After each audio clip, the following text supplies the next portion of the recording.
فرزند زہرا یہ حالات برے ہیں۔ کاشانۂ بصیرت ایک ایسا مکمل یوٹیوب چینل جس پر محروم بصارت کے لیے بالخصوص اور تمام افراد کے لیے بالعموم سینکڑوں کی تعداد میں اسلامی کتب دستیاب ہیں۔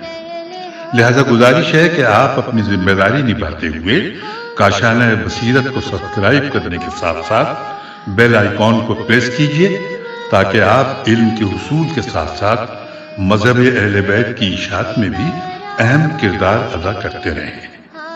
کاشانۂ بصیرت، کاشانۂ بصیرت، کاشانۂ بصیرت۔ فرزند زہرا یہ حالات برے ہیں۔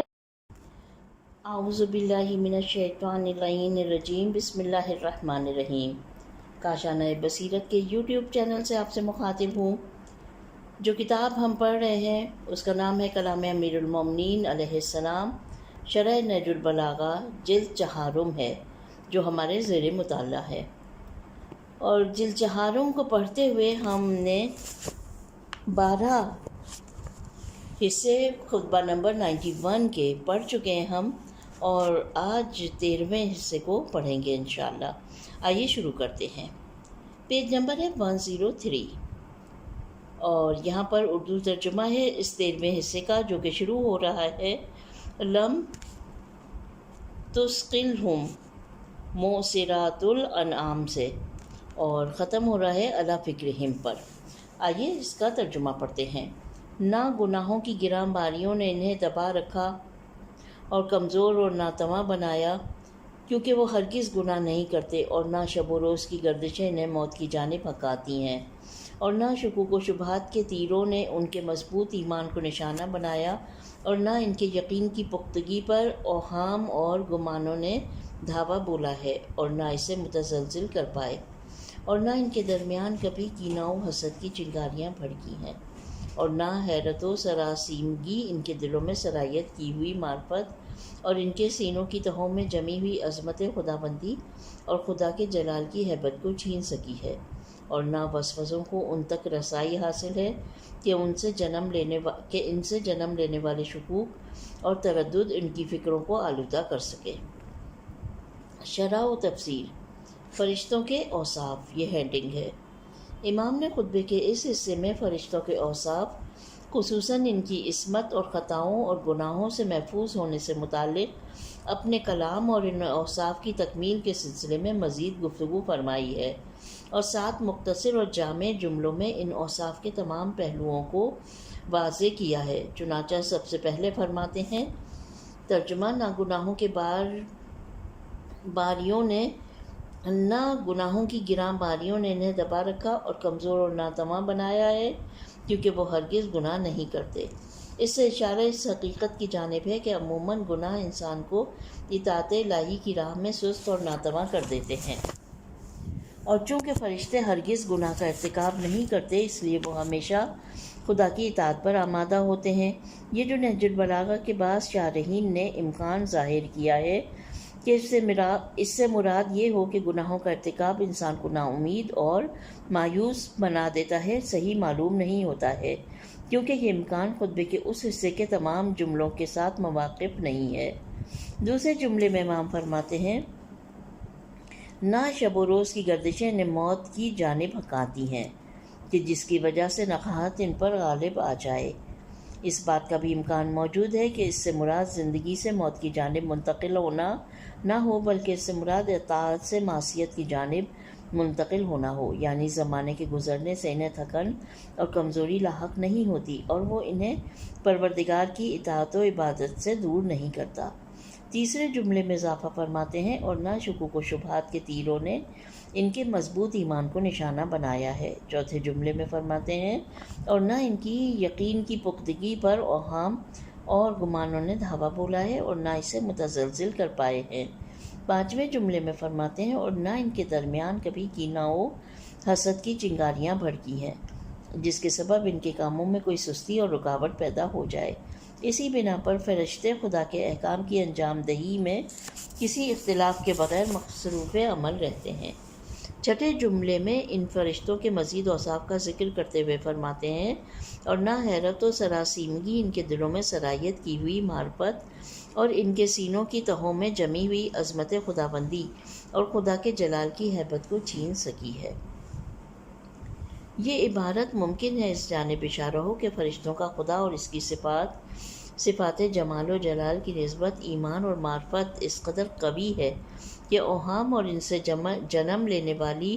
حیرت ان کے اندر سرایت نہیں کر سکتے اور ان کے ایمان اور معرفت میں ذرہ برابر بھی کمی نہیں آئے گی، جبکہ انسانوں کے معاملے میں ایسا نہیں ہے۔ بعض اوقات مومن افراد کو ایسی صورتحال کا سامنا کرنا پڑ جاتا ہے جو انہیں حیرت اور سرگردانی میں مبتلا کر دیتی ہے اور ان کے ایمان کے ڈگمگا جانے کا باعث بن جاتی ہے۔ اس بات کا بھی امکان ہے کہ حیرت سے مراد خدا کی ذات و صفات کی حقیقت تک رسائی نہ ہونا ہو کہ یہ حیرت فرشتوں کے لیے خدا کی ذات و صفات کے اجمالی ادراک سے مانع نہیں بنتی ہے، اور وہ ان افراد کی مانند نہیں ہے جو خدا کی ذات کی حقیقت کا ادراک نہ کر سکنے کے باعث صفات خداوندی میں تعطیل کے قائل ہوئے ہیں۔ بالآخر ساتویں اور آخری صفت بیان کرتے ہوئے فرماتے ہیں اور نہ وسوسوں کو ان تک رسائی حاصل ہے کہ ان سے جنم لینے والے شکوک اور تردد ان کی فکروں کو آلودہ کر سکے۔ ان مذکورہ بالا صفات کے مجموعے سے یہ استفادہ ہوتا ہے کہ وحی کے ابلاغ پر معمور فرشتوں سے معمولی بھی خطا، شک و تردد، سستی اور کوتاہی سرزد نہیں ہوتی ہے، بلکہ وہ وحی کے معاملے میں امانت کی مکمل طور پر رعایت کرتے ہیں اور پہلی فرصت میں مقررہ روشن راستوں کے ذریعے انبیاء تک وحی پہنچاتے ہیں۔ اس کلام شریف کے ضمن میں تمام انسانوں بالخصوص دین کے مبلغین اور اسلامی مصنفین کے لیے ایک پیغام موجود ہے، اور وہ پیغام یہ ہے کہ انبیاء کا پیغام لوگوں تک پہنچانے کے سلسلے میں نہایت دقت، امانت اور ہر قسم کے وسوسے اور شک و تردد، کینہ اور حسد سے اجتناب کرنا لازم ہے۔ یہاں پر خطبے کا 13واں حصہ ختم ہو جاتا ہے اور پیج نمبر ہے 106، اور یہیں سے پھر شروع ہوتا ہے اسی پیج پر 14واں حصہ خطبہ نمبر 91 کا۔ آئیے شروع کرتے ہیں۔ اس کی ابتدا ہو رہی ہے وَمِنْهُمْ مَنْ هُوَ فِي خَلْقِ الْغَمَامِ،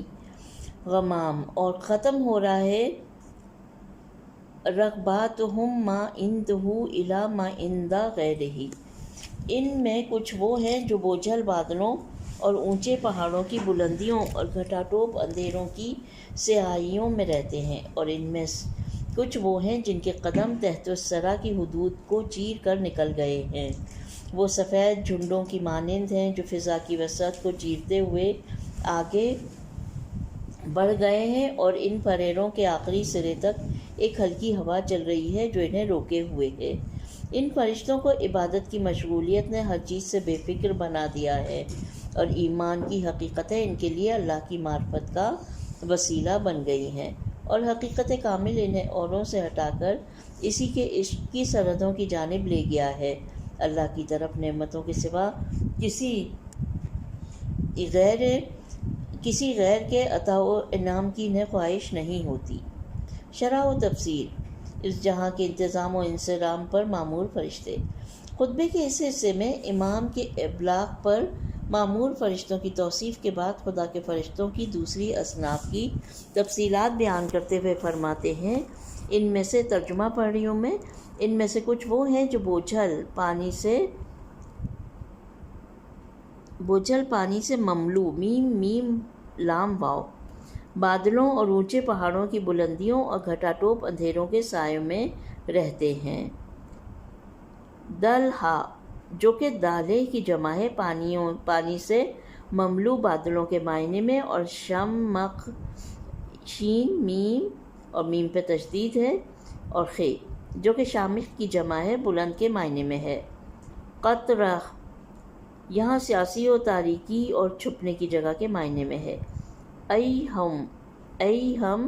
غیر معمولی تاریک رات کے معنی میں ہے۔ معلوم ہوتا ہے کہ امام کا مقصد ان فرشتوں کی جانب اشارہ ہے جو برسنے والے بادلوں، بلند و بالا پہاڑوں اور تاریکیوں پر متعین و معمور ہیں۔ ان میں سے ہر فرشتہ خدا کے حکم سے اس عالم کے انتظام و انصراف میں اپنے حصے کی ذمہ داری نبھا رہا ہے، جیسا کہ قرآن مجید کی سورہ نازعات میں انہیں فی المدبراتی امرا کا عنوان دیا گیا ہے۔ اس بات کا بھی امکان ظاہر کیا گیا ہے کہ ان فرشتوں کا ان بادلوں، پہاڑوں اور تاریکیوں کی تخلیق میں کردار ہے، اور بہرحال ان کی معمولیت تکوینی معمولیت ہے، برخلاف وحی کے فرشتوں کے یہ تشریعی ذمہ داری کی ادائیگی پر مامور ہیں۔ اس کے بعد فرشتوں کے دوسرے گروہ کا تعارف کرواتے ہوئے فرماتے ہیں کہ ان میں سے کچھ وہ ہیں جن کے قدم تحت الثری کی حدود کو چیر کر نکل گئے ہیں۔ وہ سفید جھنڈوں کی مانند ہیں جو فضا کی وسعت کو چیرتے ہوئے آگے بڑھ گئے ہیں، اور پھر ان پھریروں کے آخری سرے تک ایک ہلکی ہوا چل رہی ہے جو انہیں ان کی حدود پر روکے ہوئے ہے۔ مذکورہ بالا تعبیر اس تعبیر کے مشابہ ہے جو نہج البلاغہ کے پہلے خطبے میں آئی ہے، جس میں امام فرماتے ہیں ان میں سے کچھ اتنے عظیم ہیں کہ ان کے پیر زمین کے نچلے طبقات یعنی تحت الثری میں گڑے ہوئے ہیں، اور ان کی گردنیں افلاک بالا پر ہیں۔ ظاہر ہے کہ یہ تعبیرات فرشتوں کے اس عظیم اور بلند مرتبہ گروہ سے متعلق اشارے اور کنائیے ہیں۔ ہمارے ذہن میں فقط ان کا حوالہ ہی سما سکتا ہے کیونکہ ہمیں ان کی تخلیق کے بارے میں زیادہ معلومات نہیں ہیں۔ صرف امیر المومنین علیہ السلام اور دیگر ائمہ معصومین علیہ السلام جیسے افراد کے جن کی نگاہوں پر دنیائے غیب کے پردے نہیں پڑے ہیں اور ان تعبیرات کی حقیقت کا مکمل طور پر ادراک رکھتے ہیں، اور ہمیں اس سلسلے میں اپنے اجمالی علم پر ہی اکتفا کرنا چاہیے۔ امام سلسلہ گفتگو کو برقرار رکھتے ہوئے 4 جملوں کے ضمن میں ان عظیم القدر فرشتوں کی وضاحت کی مکمل توصیف بیان کرتے ہوئے فرماتے ہیں، ان فرشتوں کو عبادت کی مشغولیت نے ہر چیز سے بے فکر بنا دیا ہے، اور ایمان کی حقیقتیں ان کے لیے اللہ کی معرفت کا وسیلہ بن گئی ہیں، اور یقین کامل انہیں اوروں سے ہٹا کر اسی کے عشق کی سرحدوں کی جانب لے گیا ہے، اور اسی جانب سے اللہ کی طرف کی نعمتوں کے سوا کسی غیر کے عطا و انعام کی انہیں خواہش نہیں ہے۔ بہت معذرت۔ اچھا، یہاں پہ کچھ الفاظ ہیں جو کہ نیچے دیے گئے ہیں پیج کے نیچے، ان کے میننگ ہے تو وہ بھی میں ساتھ ساتھ بتاتی چلوں۔ دلہا امام کے جو اس حصے میں خطبے کے اس حصے میں جو استعمال ہوئے الفاظ ان میں سے کچھ کے معنی ہیں وہ میں پڑھتی ہوں، اور وہ ساتھ ساتھ کہ وہ کیا مراد ہے اس سے وہ بھی بتاتے جاتے ہیں۔ دلہا، دلہا کی دالہ کی جمع ہے اور بارش سے معمور بادلوں کے معنی میں ہے، گویا بارش کے بوجھ کی وجہ سے دھیرے دھیرے حرکت کر رہے ہیں۔ یہ لفظ دراصل آہستہ چلنے اور چھوٹے قدم اٹھانے کے معنی میں ہے۔ دوسرا لفظ شامخ کی جمع ہے جو کہ شموخ کے مادے سے ہے اور بلند ہونے کے معنی میں ہے، اور اسی لیے بلند و بالا پہاڑ کو شامخ کہا جاتا ہے۔ شین الف میم خ۔ قطرتا تنگی اور کسی شے کی دوسری شے کے ساتھ مل جانے کے معنی میں ہے، اور چونکہ شدید تاریکی بھی ایسی ہوتی ہے گویا تاریک حصے اوپر تلے اکٹھا ہو گئے ہوں، اسی لیے مذکورہ بالا جملے میں یہ لفظ اس کے لیے استعمال ہوا ہے۔ ایہم دراصل دیوانے اور کم عقل شخص کے معنی میں ہے، اور پانی اور آبادی سے عاری بیابان اور ستاروں سے خالی رات پر بھی اس کا اطلاق ہوتا ہے، اور ازلامل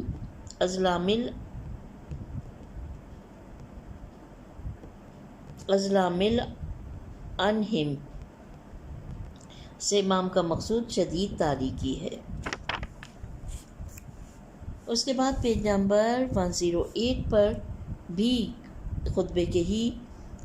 اس حصے کے یعنی خطبہ نمبر 91 1 کے 14ویں حصے کے کچھ الفاظ ہیں کہ جن کی معنی ہے پیج نمبر 108 پہ. اس میں سے ایک لفظ ہے محارق.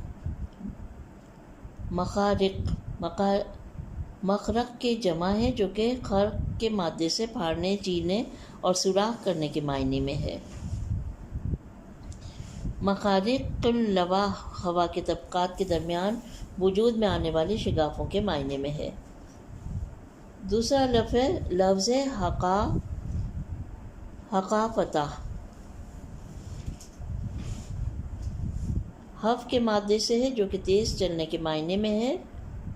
اور ریح حقافتہ ان ہواؤں کو کہا جاتا ہے جو تیز رفتاری سے چل رہی ہوں، اور کبھی کہا گیا ہے کہ حقافہ پاکیزہ اور ساکن کے معنی میں ہے، لیکن یہ معنی درج بالا عبارت کے ساتھ مناسب نہیں رکھتا ہے، اور بعید نہیں ہے کہ دونوں معنی کو ایک مفہوم میں اکٹھا کیا جائے اور کہا جائے کہ مقصود تند اور تیز ہوائیں ہیں جو منظم طور پر مسلسل چل رہی ہوتی ہیں. بلہو شدت غم کی وجہ سے اس حد تک متحیر ہو جانا کہ کبھی بے چینی ہونے لگے اور عقل ٹھکانے نہ رہے، پھر اس عشق پر اس کا اطلاق ہوا جو انسان کا چین اور قرار چھین لیتا ہے. آئیے اب آگے بڑھتے ہیں، جہاں پر امام گفتگو کو برقرار رکھتے ہوئے 4 جملوں کے ضمن میں ان عظیم القدر فرشتوں کی وضاحت کی مکمل توصیف بیان کرتے ہوئے فرماتے ہیں کہ ان فرشتوں کو عبادت کی مشغولیت نے ہر چیز سے بے فکر بنا دیا ہے، اور ایمان کی حقیقتیں ان کے لیے اللہ کی معرفت کا وسیلہ بن گئی ہیں، اور یقین کامل انہیں اوروں سے ہٹا کر اسی کے عشق کی سرحدوں کی جانب لے گیا ہے، اور اسی وجہ سے اللہ کی طرف کی نعمتوں کے سوا کسی غیر کی عطا و انعام کی انہیں خواہش نہیں ہے. ان چاروں تعبیرات کا یقینی طور پر ایک دوسرے کے ساتھ ربط ہے. پروردگار کی عبادت میں مشغول رہنا ایمان کی زیادہ سے زیادہ تقویت کا سبب بنتا ہے، اور قوت ایمانی کی منزل اور منتہا عشق ہے. اور جب عشق الہی کسی انسان یا فرشتے کے وجود میں گھر کر لے تو وہ اس کے غیر کے بارے میں سوچتا ہی نہیں، اور اس کے سوا کوئی اور اس کا مطلوب نہیں ہوتا. امام جعفر صادق علیہ السلام کی ایک حدیث میں ہم پڑھتے ہیں کہ آپ پیغمبر اکرم صلی اللہ علیہ وسلم سے اس طرح نقل کرتے ہیں. ترجمہ: افضل ترین انسان وہ ہے جو بندگی کا عاشق ہو اور اسے اپنی آغوش میں لے لے اور دل سے اسے محبوب رکھے، اور عشق اس کے تمام وجود میں رچ بس جائے، اور ہمیشہ اس سے سروکار رکھے، مکمل طور پر عمل کرے. ایسے شخص کو دنیا میں خود پر بیتنے والی آسانی اور کٹھنائی کی بالکل بھی پرواہ نہیں ہوتی ہے. یہ بات بالکل واضح ہے کہ نہ فرشتوں کے لیے ان کی عبادت جہاں کے انتظام و انصرام کی ذمہ داریوں میں مخل ہوتی ہے، اور نہ اولیاء خدا کی عبادت انہیں دنیاوی، دینی اور اجتماعی فردی اور اجتماعی ذمہ داریوں کی انجام دہی سے روکتی ہے، کیونکہ وہ سب کچھ اس کے عشق میں بجا لاتے ہیں اور اس کی اطاعت کی راہ پر گامزن ہوتے ہیں. یہاں پر 14واں حصہ بھی خطبہ نمبر 91 کا ختم ہو جاتا ہے، اور آئیے اب ہم آگے بڑھتے ہیں 15ویں حصے کی جانب. یہاں پر لکھتے ہیں، یہ جو 15واں حصہ ہے وہ شروع ہوتا ہے قد ذاقوا حلاوۃ معرفتہ. یہاں سے یہ شروع ہو رہا ہے اور ختم ہوتا ہے فی ہمامہم قضائع الشہوات. ترجمہ: ایک اچھی بڑی عبارت ہے یہ. اس کا اردو میں ترجمہ یہ ہے کہ انہوں نے اللہ کی معرفت کے شیریں مزے چکھے ہیں اور اس کی محبت کے سیراب کرنے والے جام سے سرشار ہوئے ہیں، اور اس کے باوجود ان کے دلوں کی تہہ میں اس کا خوف جڑ پکڑ چکا ہے جس کی بنا پر انہوں نے مسلسل اطاعت سے اپنی سیدھی کمروں کو خمیدہ بنا لیا ہے، اور طولانی رغبت کے باوجود ان کی تذرہ و زاری کے خزینے ختم نہیں ہوتے، اور قرب الہی کے باوجود خوف و خشوع کے پھندے ان کے گلے سے نہیں اترتے. نہ ان میں کبھی خود پسندی پیدا ہوتی ہے کہ وہ اپنے گزشتہ اعمال کو زیادہ خیال کرنے لگیں، اور نہ جلال پروردگار کے سامنے ان کے عجز و انکسار نے یہ موقع آنے دیا ہے کہ وہ اپنی نیکیوں کو بڑا سمجھ سکیں. ان میں مسلسل تاب اٹھانے کے باوجود بھی سستی نہیں آنے پاتی اور نہ ان کی طلب و رغبت میں کبھی کمی واقع ہوتی ہے کہ وہ اپنے پالنے والے کی توقعات سے روگرداں ہو جائیں، اور نہ پہم مناجاتوں سے ان کی زبان کی نوکیں خشک ہوتی ہیں، اور نہ کبھی ایسا ہوا ہے کہ وہ دوسری مصروفیتوں کی وجہ سے تذرہ و زاری کی آوازوں کو دھیما کر لیں، اور نہ عبادتوں کی صفوں میں ان کے شانے آگے پیچھے ہوتے ہیں، اور نہ وہ آرام و راحت کی خاطر اس کے احکام کی تعمیل میں کوتاہی کر کے اپنی گردنوں کو ادھر سے ادھر کرتے ہیں، نہ ان کی کوششوں کے عزم پر غفلت کی نادانیاں حملہ آور ہوتی ہیں، اور نہ ان کی ہمتوں میں فریب دینے والے وسوسوں کا گزر ہوتا ہے۔ شرح و تفسیر۔ یہاں پر ہیڈنگ ہے فرشتوں کی بلند صفات۔ خطبے کے اس حصے میں امام فرشتوں کی صفات، ان کی معرفت کے مقام، پروردگار کے ساتھ ان کے عشق اور ان کی عبادت اور خشوع و خضوع کے مراتب کو بیان فرماتے ہیں، اور در واقع ان کے اوصاف میں سے بالخصوص 3 اوصاف کی جانب جو کہ مختلف صورتوں اور خوبصورت پیرائی میں بیان ہوئے ہیں اشارہ کرتے ہیں۔ سب سے پہلے فرشتوں کی معرفت کا عرفہ مقام ہے کہ گویا وہ خدا کی معرفت، عشق اور محبت میں مست ہیں، اور اس کے بعد ان کی دائمی اطاعت ہے جو کہ اس معرفت کا نتیجہ ہے، اور آخر میں اس دائمی اطاعت کے باوجود کسی قسم کے ملال، تھکاوٹ، حوصلہ شکنی اور خود پسندی کا شکار نہ ہونا ہے۔ ہاں، یہ فرشتے علم و معرفت، عشق و محبت اور دائمی اور انتھک عبادت اور اطاعت کا نمونہ ہے۔ گویا امام اپنے اس کلام کے ذریعے لوگوں کو فرشتوں سے ملحق ہونے اور انہیں نمونہ عمل بنانے کی جانب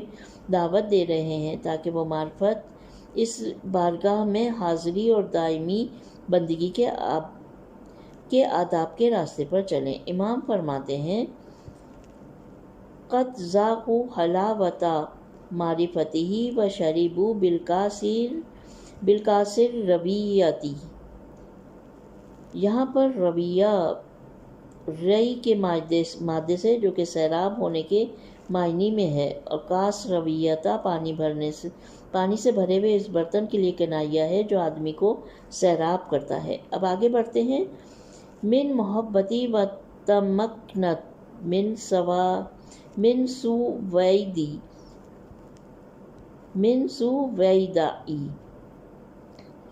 سویدہ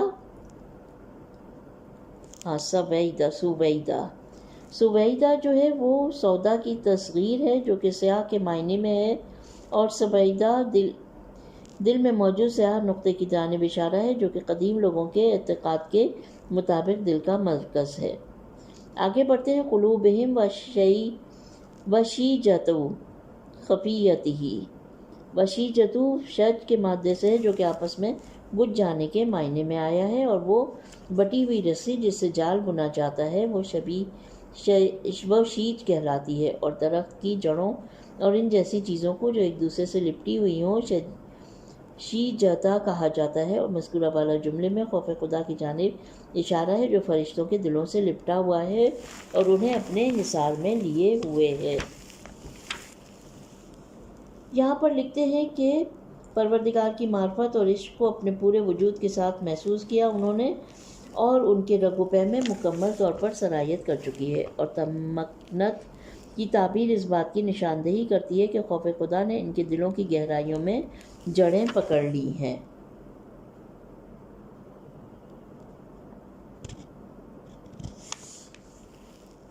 اچھا، یہاں پہ ترجمہ میں نے شاید نہیں پڑھا،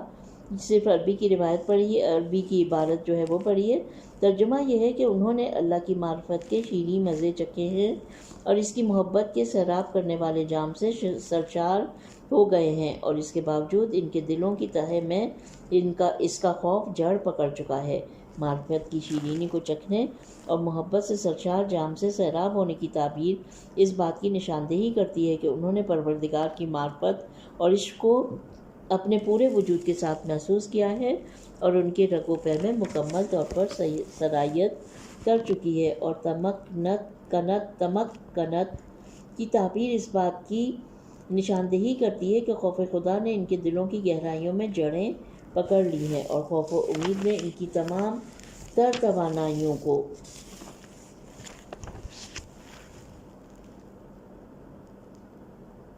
پروردگار کی اطاعت کی ڈگر پر ڈال دیا ہے، کیونکہ خوف سے آری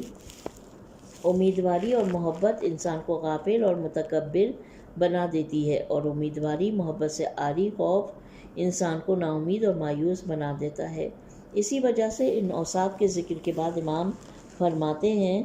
جس کی بنا پر انہوں نے مسلسل اطاعت سے اپنی سیدھی کمروں کو خمیدہ بنا لیا ہے۔ ترجمہ پڑھا میں نے۔ آگے بڑھتے ہیں، لکھتے ہیں لیکن طولانی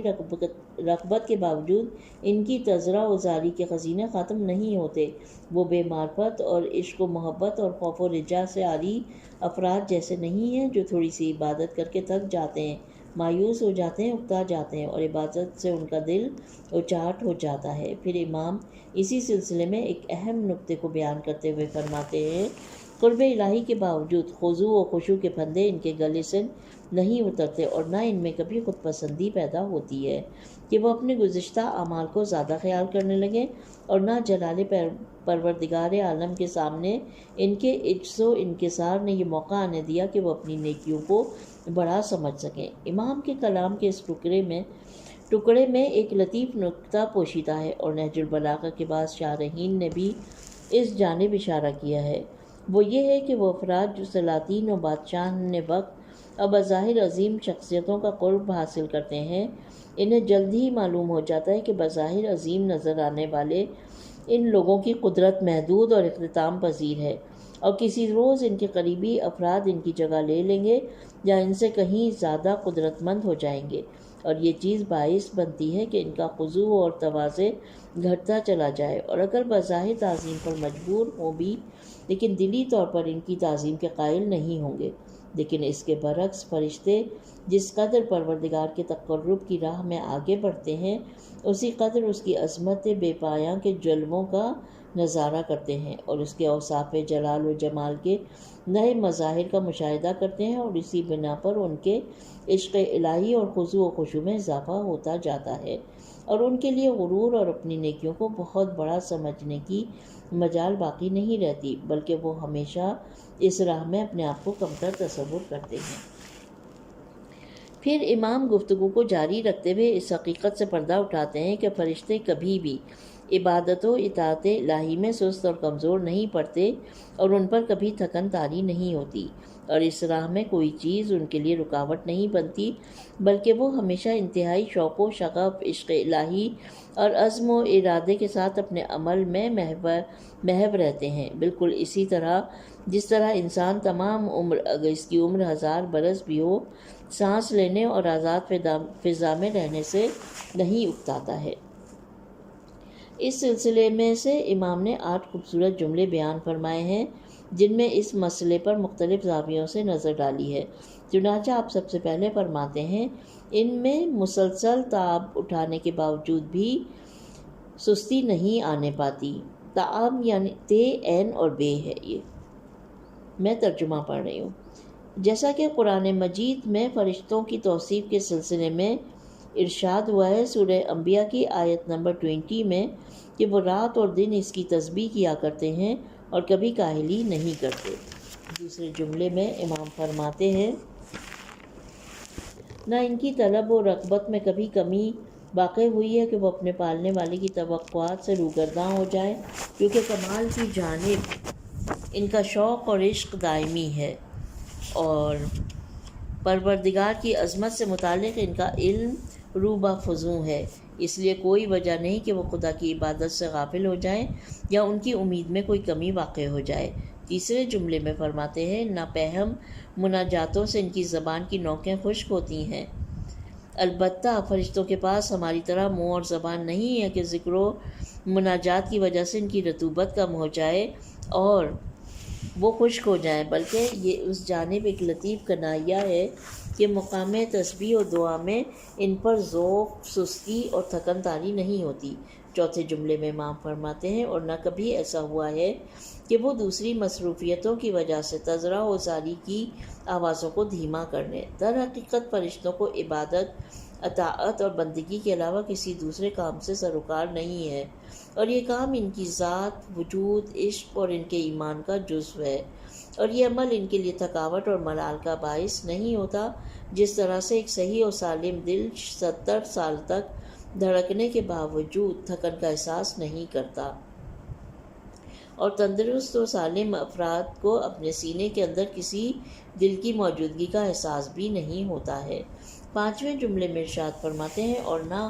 عبادتوں کی صفوں میں ان کے شانے آگے پیچھے ہو جاتے ہیں۔ 6 جملے میں فرماتے ہیں، اور نہ وہ آرام و راحت کی خاطر اس کے احکام کی تعمیل میں کوتاہی کر کے اپنی گردنوں کو ادھر ادھر کرتے ہیں۔ 7ویں اور 8ویں جملے میں یوں فرماتے ہیں، نہ ان کی کوششوں کے عزم پر غفلت کی نادانیاں حملہ آور ہوتی ہیں، اور نہ ان کی ہمتوں میں فریب دینے والے وسوسوں کا گزر ہوتا ہے۔ بنیادی طور پر ان کے وجود کے اندر شہوت اور غفلت نام کی کوئی چیز نہیں ہے کہ وہ ایسی خطرناک صورتحال سے دوچار ہوں، اور ان کا اپنے پروردگار سے عشق اور اس پر ایمان اتنا پختہ اور طاقتور ہے کہ وہ اس کی اطاعت کی راہ میں ہرگز مزمحل نہیں ہوتے۔ نقطہ: انسان اور فرشتے۔ مختصر یہ کہ امام کا مقصد یہ ہے کہ فرشتوں کی اطاعت اور بندگی کا حال بیان کریں، اور اس سلسلے میں امام کنایے کے ساتھ مخلوط تعبیرات اور خوبصورت و دقیق تشبیہات کے ذریعے اس موضوع کے پہلوؤں کی نشاندہی فرماتے ہیں، اور در حقیقت یہ تمام انسانوں کے لیے ایک درس ہے۔ اگر انسان قرب خداوندی کے مقام پر فائز ہو جائے